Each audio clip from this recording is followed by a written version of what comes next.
कैसे हैं व्यूअर? हम लाए हैं आपके लिए नॉवेल्स की दुनिया। तो हमारा नॉवल था किस्मत से हारी मैं, अज़े कलम बलूचा साहब। किस्त नंबर 12। लहजा ऐसा हथियार है जिससे कोई इंसान अपना भी सकता है और दूर भी कर सकता है। राना साहब के सख्त लहजे ने किरण को उनसे दूर कर दिया था और वैसे ही आर्यन को 2-3 की मुलाकातों के नरम लहजे ने किरण को उसकी तरफ माइल कर दिया था।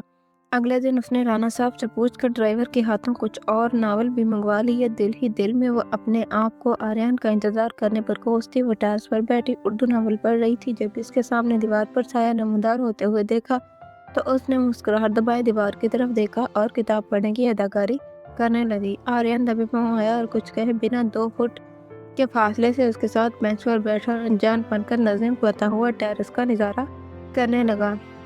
हाथ पैर मसलता वो किरण के रद्द अमल का इंतजार करने लगा। उसने लगा किरण फिर उस पर झड़पेगी और सुनाते हुए अंदर चली जाएगी, लेकिन उसके तवक्कात के बरकस किरण खामोश बैठी रही और अपने आगे बड़ा काफी कमा खसका कर आर्यन के आगे कर दिया। आर्यन के चेहरे पर खुशी की लहर दौड़ गई। थैंक्स, काफी बहुत अच्छी थी। आर्यन ने कॉफी खत्म करके मग वापस टेबल पर रखते हुए कहा, तुम बाज नहीं आओगे ना? किरण ने संजीदगी से कहा। किरण उसकी बात पर मसरूर हुई। आर्यन ने हंसी दबाने लब मीठे और नफी में सर हिलाया।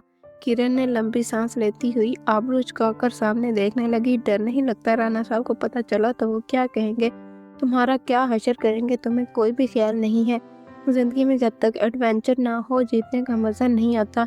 मैं तो कहता हूँ जब तक ताकत है इंसान को पूरी तरह मजे कर लेना चाहिए। आर्यन ने हाथ हवा में लहराकर कुचीले अंदाज में जवाब दिया। किरण इसकी खुशमिजाजी और एतमाद से महफूज हो रही थी। आर्यन ने बातें करते हुए किरण को देखा। वो मुस्कुरा रही थी। हमेशा ऐसे ही खुश क्यों नहीं रहती? अच्छी लगती हो। किरण की मुस्कान सिमट गई। उसके आसपास आर्यन के इस सवाल का जवाब नहीं था। वो रुख फेर कर दूसरी जानिब देखने लगी। उसे गुमसुम होता देखकर आर्यन भी संजीदा हो गया। वैसे मेरे दोस्त तुम्हें स्कैमगर समझते हैं, वैसे जो दौलत शोहरत के लिए बड़े बिजनेसमैन से सेट हो जाती है, पर मुझे ऐसा नहीं लगता। शायद कहानी कुछ और है, आर्यन ने वजाहत करते हुए कहा और किरण को देखा। शायद वो इसे कहानी बता दे, लेकिन वो अब भी चुप थी। आर्यन ने सर्द आप भरी वो किरण को इस तरह में नहीं डालना चाहता था। किरण चुपके से अपनी किताब उठाई और पढ़ने लगी। किस चीज की किताब है? क्या पढ़ रही हो? मेरे आने से पहले उसने सफा पढ़ते हुए पूछा। हर कोई परेशान है मेरे कम बोलने से और मैं तंग हूँ अपने अंदर के शोर से। किरण ने वो शेर दोहराया जिसने उसे किताब में पढ़ा था। वह आर्यन ने दाद देते हुए कहा। हालांकि इसे शेर शायरी की समझ नहीं थी, पर वो किरण की हौसला अफजाई करने के लिए दाद देने लगा। सुना था तेरे शहर में वफा मिलती है, टूटे दिलों की दवा मिलती है। यही सोच कर आए थे हम तेरे शहर में, मगर यहाँ तो खोल कर जीने की भी सजा मिलती है।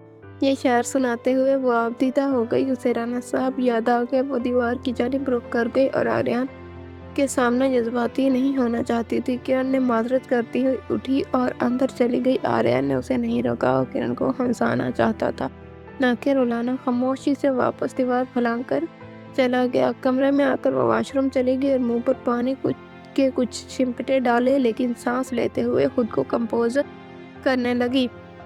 पता नहीं जज्बात पर काबू नहीं पा रही थी। आर्यन के सामने उसने फिर से मुंह पर पानी डालते हुए सोचा, नहीं किरण, तुम्हें किसी के सामने कमजोर नहीं पड़ना चाहिए। मुझे अपने आप में काबू रखना चाहिए। और फिर मैं शादीशुदा हूँ, इस तरह आर्यन के साथ बैठना ठीक नहीं है। अगले दिन वो आर्यन को नजरअंदाज करते हुए टेरेस पर जाने से गुरेज करती रही। जब मुकर्रर वक्त से 1 घंटा गुजर गया तो वो टेरेस पर गई। आर्यन अब भी वहाँ मौजूद था। उसने अपने आने की गलती पर सर पकड़ा। तुम्हें कोई और काम नहीं है? ऑफिस टाइम में निकल कर आ जाते हो, कोई कुछ नहीं कहता तुम्हें? उसने झुकते हुए कहा। वो क्या है ना, आपकी शोर निहात खड़ूस है। मेरा काम पसंद ही नहीं आता। 2 माह से सिर्फ ट्रायल पर ही रखा हुआ है, कोई ढंग का काम देता ही नहीं है। आर्यन ने चिढ़ते हुए जवाब दिया। किरण कदम कदम चलकर आई और बेंच पर बैठ गई और आर्यन भी साथ से बैठ गया। किरण ने सर्द आबरी और आसमान को देखते हुए गोया हुई। राना साहब से मेरी शादी एक मजबूरी के तहत हुई, पर मैंने इस रिश्ता को तस्लीम कर लिया। राना साहब को कबूल किया। शुरू में वो बहुत अच्छे थे, मेरा बहुत ख्याल करते थे, लेकिन जैसे ही वक्त गुजरता गया वो भी बदल गए। والدین کی موت اور انس چاچو کی شفقت، لیکن پھر ان کا انتقال، اگر چچی کا اس کے ملازمت جیسا سلوک کرنا، نور کی محبت، دوستی، ہادی کی ہراسمنٹ، رانا صاحب سے ملاقات، پھر ان کی شرط، چچی کا ان سے پیسے وصول کرنا، اور پھر رانا صاحب کی سختی سے ان کی اسموکنگ ٹریکنگ کا ہاتھ اٹھانا، اور اپنی بے بسی کی ساری سچائی کرن نے آریان کو سنا دی۔ آریان دم چاہتے اسے سنتا گیا، اور کرن کی آپیتی سن کر بہت ہمدردی ہو رہی تھی۔ کرن کو ناگہانی میں پتہ نہیں چلا، بات کرتے کرتے اس نے کب آریان کے کندھے پر سر رکھ لیا تھا۔ آریان نے ہمدردی سے ہاتھ بڑھا کر دلاسا دینے اس کے رخسار پر ہاتھ رکھا۔ کرن کو جب اپنے چہرے پر لمس کا احساس ہوا، اسے جھٹ سے اس کا ہاتھ اٹھایا اور گڑبڑا کر دوڑ گئی۔ بالوں کو پیچھے کرتے اس نے موضوع بدل دیا۔ خیر میری چھوڑو، تم بتاؤ۔ کرن نے پیر اوپر کیے اور بازو پر چہرہ ٹھکائے معصوم نظریں آریان پر جمائی۔ آریان نے سسراتے ہوئے کرن کی جانب رخ کیا۔ میں پنجاب کے چھوٹے سے گاؤں سے تعلق رکھتا ہوں۔ فیملی میں ماں باپ اور ایک چھوٹا بہن بھائی ہیں۔ آریان نے یہ بات مایوسی سے کہی۔ کرن نے کہا، ایسا کیوں سوچتی ہو؟ جن میں کچھ کرنے کا، آگے بڑھنے کا جذبہ ہو وہ ضرور کامیاب ہوتے ہیں۔ تم میں بھی یہ جذبہ ہے، ایک دن اپنی منزل پر ضرور پہنچے تھے۔ آریان نے چمکتی ہوئی آنکھوں سے سر ہلا کر حامی بھری۔ اور اپنے لیے کیا سوچا ہے؟ کوئی گرل فرینڈ؟ کرن نے شرارتی انداز میں آبرو جھکا کر مسکراتے ہوئے کہا، اب تک ایسی کوئی نہیں ملی، اب جو پسند آئی تو وہ شادی شدہ نکلی۔ آریان نے گہری نظر سے کرن کی جانب دیکھتے ہوئے کہا، ملاقاتوں کا سلسلہ یوں ہی چلتا رہا۔ آریان روز اس کے لیے کچھ نہ کچھ لے کر آتا، جو کبھی شادی سے پہلے کرن کالج یا یونیورسٹی میں کھایا کرتی تھی، کبھی برگر، کبھی چنا چاٹ، کبھی گول گپے۔ آریان نہ آ پاتا تو کرن پورا دن ناک چڑھائے بیٹھ جاتی، اور آریان کی اسے عادت سی ہو گئی تھی۔ یہ ایک ماہ ایسے ہی گزر گیا تھا۔ آنکھ تب کھلی جب رانا صاحب واپس لوٹے۔ اس صبح وہ سیڑھیوں کے سروں پر کھڑی ہو گئی تھی جب ملازم رانا صاحب کے بیگ اندر لایا اور اوپر کمرے میں رکھنے بھاگ گیا۔ اس کے پیچھے رانا صاحب اپنے بزنس مین کی حلیے میں چلتے کرن کے قریب آئے اور اسے اپنی باہوں کے حصار میں مضبوطی سے لے لیا۔ کرن، آئی مس یو سو مچ، انہوں نے اس کی کمر سہلاتے ہوئے کہا۔ کرن کا دل ڈوبنے لگا۔ پچھلے دنوں سے آریان کے ساتھ وہ بھول گئی تھی کہ رانا صاحب بھی واپس آئیں گے۔ کیسی ہو تم؟ کافی چینج لگ رہی ہو، لگتا ہے مجھے بہت مس کیا ہے، رانا صاحب نے اس کے چہرے کو چومتے ہوئے کہا اور اس کا ہاتھ تھام کر اپنے ہاتھ میں لے جانے لگا۔ وہ اسے اپنی طرف کے لیے لائے تحائف کے بارے میں بتا رہے تھے، اور گلا تر کرتی ہوئی بھاری قدموں سے اوپر چڑھتے ہوئے بار بار روحان کے کمرے کا بند دروازہ دیکھ رہی تھی، جس کے باہر آریان اس کا منتظر کھڑا تھا۔ 2 گھنٹے چکر لگا کر ناخن چباتے انتظار کرتے رہنے کے باوجود جب کرن نہیں آئی تو آریان گرفتگی سے واپس آفس آ گیا۔ آفس میں اس وقت کھلبلی مچی ہوئی تھی۔ آریان نے ایک کارکن کو روکا، یہ آفس آج جو مچھلی بازار کے بنا ہے، اتنی کھلبلی کس بات کی ہے؟ رانا صاحب واپس آ گئے ہیں نا؟ تو ان کے آفس جانے سے پہلے سب اپنا اپنا کام نپٹانے میں لگے، اس لیے ہڑبڑی مچی ہے۔ اس کا جواب سن کر آریان کی مسکراہٹ سمٹ گئی۔ آج کرن کے ٹیرس پر نہ آنے کی وجہ سمجھ میں آ گئی تھی۔ آف کرتے ہوئے سٹ صاف کے بالوں کو کھجانے لگا۔ کرسی پر بیٹھ کر اس نے کونیاں ٹیبل پر ٹکائیں اور ہاتھوں کی مٹھی بنا کر اسے سر پر ٹکا دیا۔ کرن اس کی یادوں سے نکلنے میں مشکلات کا سامنا کرنا پڑ رہا تھا، لیکن وہ اس کے علاوہ کچھ اور بھی نہیں کر سکتا تھا۔ کرن رانا صاحب کے لائے تحائف اٹھا کر الماری میں رکھ رہی تھی کہ رانا مبشر نے اس کی کمر کے گرد بازو مائل کرتے ہوئے اسے خود سے لگایا۔ آج تمہارے ہاتھوں کی بنی بریانی کھانے کا بہت دل کر رہا ہے، بنا دو گی؟ انہوں نے کرن کے کان سے لب لگا کر سرگوشی کرتے ہوئے کہا۔ کرن کو وہ آج شادی سے پہلے 2 مہینوں والے رانا صاحب لگے۔ اس نے ان کے ہاتھ پر ہاتھ رکھ کر نرمی سے سر ثابت میں ہلایا۔ رانا صاحب شکریہ ادا کرتے ہوئے اس سے الگ ہو کر ڈریسنگ روم میں چلے گئے۔ کرن نے دیکھتے ہوئے آریان کو اپنے ذہن سے جھٹکا اور کچن جانے کے لیے کمرے سے باہر آئی۔ سیڑھیوں پر اترتے ہوئے ہر سٹیپ کے ساتھ وہ پچھلے 1 ماہ میں آریان کے ساتھ بتاتے ہوئے وقت کو اپنے ذہن سے چٹک رہی تھی۔ وہ رانا صاحب کی بیوی ہے اور کسی غیر مرد کے بارے میں سوچنا بھی اس کے لیے گناہ ہے۔ चुंगा किरण ने बिरयानी बनाई और बेस पर लगा दी। डिनर करने के बाद राणा साहब लाउंज में बैठे रूहान से कॉल पर बात कर रहे थे। किरण भी साथ बैठी थी। रूहान से भी पूरी बात करके वो किरण की तरफ मुतवज्जा हुए। परसों रूहान और नूर भी लौट रहे हैं। उन्होंने खुशगवार मिजाजी से कहा। अगली सुबह वो बेसब्री से टेरेस पर दाएं से बाएं चक्कर काट रही थी। बार बार घड़ी को देख रही थी और आर्यन का इंतजार कर रही थी। आर्यन, शुक्र है तुम आ गए, मुझे तुमसे बहुत जरूरी बात करती है। आर्यन के आते ही उसने हड़बड़ी में कहा।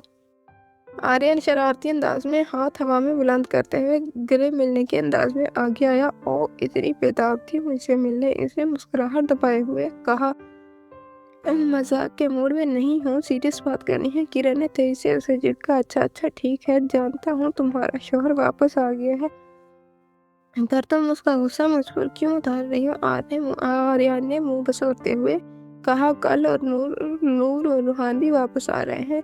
किरण ने सपाट अंदाज में कहा। तुम अब कभी नहीं मिलने आओगे? तुम दोबारा कभी यहाँ नहीं आओगे? किरण ने उसकी बात को नजरअंदाज करने की तमहीद बांधे बगैर कहा। मेरी और राणा साहब की जोड़ी नसीब से बनी है, जिसे मैं बखूबी निभाना चाहती हूँ, चाहे वो जैसा भी हो। मेरा शौहर है, मैं उसके साथ बेवफाई नहीं कर सकती। किरण, तुम्हें कोई ज़रूरत नहीं है उस दरिंदे के साथ रहने की। तुम उसे छोड़ दो, तलाक ले लो, आज़ाद हो जाओ। उसने आर्यन ने इंतजाई अंदाज में उसका हाथ थामकर कहा। आर्यन, मैं उसे नहीं छोड़ सकती, और मान लो छोड़ भी दिया तो कहाँ जाऊंगी? चच्ची के घर तो जाने से रही और मेरा कोई नहीं है। किरण ने असदगुची से सर चुटते हुए कहा। तुम मेरे साथ चलो किरण, मैं तुमसे शादी करूंगा, हम यहाँ से दूर चले जाएंगे। मैं तुम्हें भी कैद करके दुनिया से काट कर नहीं रखूंगा। तुम्हें अपनी पूरी आज़ादी से, अपनी मर्जी से जियोगी। मैं तुम्हारा रहूंगा, मेरी हर चीज़ तुम्हारी, तुम्हें प्यार दूंगा और अपनी सारी तकलीफ भूल जाऊंगा। मुझे वो ख्वाब मत दिखाओ आर्यन, जिनकी तकमील मुमकिन नहीं। किरण ने नरमी से उसके लब से अपना हाथ छुड़ाते हुए कहा। मुमकिन है किरण, तुम्हारे जरा सी हिम्मत करने की देर है। आर्यन, मैं फैसला कर चुकी हूँ। राणा साहब मुझे कभी भी तलाक नहीं देंगे। मुझे छोड़ने से आसान उनके लिए मुझे जान से मार देना है। उसने हमदर्दी से उसके बाजू थाम कर कहा। आर्यन ने अपने तेज पर काबू रखने के लिए चुप रहा। तो मेरे बहुत अच्छे दोस्त हो, मैं तुम्हारे साथ बहुत अच्छा वक्त गुजरा है। किरण की ये बातें सुनकर आर्यन का पारा चढ़ने लगा। तुम मुझसे शादी नहीं करना चाहती और राणा साहब से तलाक नहीं लेना चाहती, रूहान और इसके भाई के बारे में नहीं बताना चाहती, नूर को इसके माँ के बारे में नहीं बताना चाहती, तो आखिर क्या चाहती हो? मर जाना चाहती हो? इस दुनिया से गायब हो जाना चाहती हो? इसने अपनी आवाज़ खाई में आती हुई महसूस हुई। आर्यन ने इस बात पर करब से आंखें बंद कर और लंबी आह भरकर सर पकड़ लिया। गुस्से से उसका सर में दर्द शुरू हो गया। उसने तैश में कुर्सी को लात मारी और किरण को नजरें मिलाए बगैर जाने के लिए मुड़ा। दीवार की रेलिंग तक पहुंचकर वो रुक। क्या तुम्हारा ये आखिरी फैसला है? सोच लो किरण, आज मैं गया तो फिर नहीं आऊंगा। उसने बिना मुड़े इसे जख्मी आवाज में मुखातिब किया। उसके जाने के बाद किरण पलटी और गिरे रुखसार को साफ करते दीवार के पार देखने लगी। उसके लिए भी ये लम्हा इतना ही दुश्वार था जितना आर्यन के लिए, लेकिन किरण उससे ताल्लुक तोड़ना बेहतर समझा। आर्यन की फैमिली थी, माँ बाप, छोटी बहन, और वो अपनी वजह से इसकी जान खतरे में नहीं डालना चाहती थी। वो अच्छे से समझती थी कि राणा साहब को जिस दिन मालूम हुआ वो आर्यन को जान से मार देंगे, इसलिए वो इसे खुद से दूर करने के लिए आर्यन को खुद से बदगुमान करना किरण के लिए लाजमी हो गया था। ये था हमारी आज की किस्त। नेक्स्ट वीडियो के लिए हमारे चैनल को लाइक करें, फॉलो करें, सब्सक्राइब करें।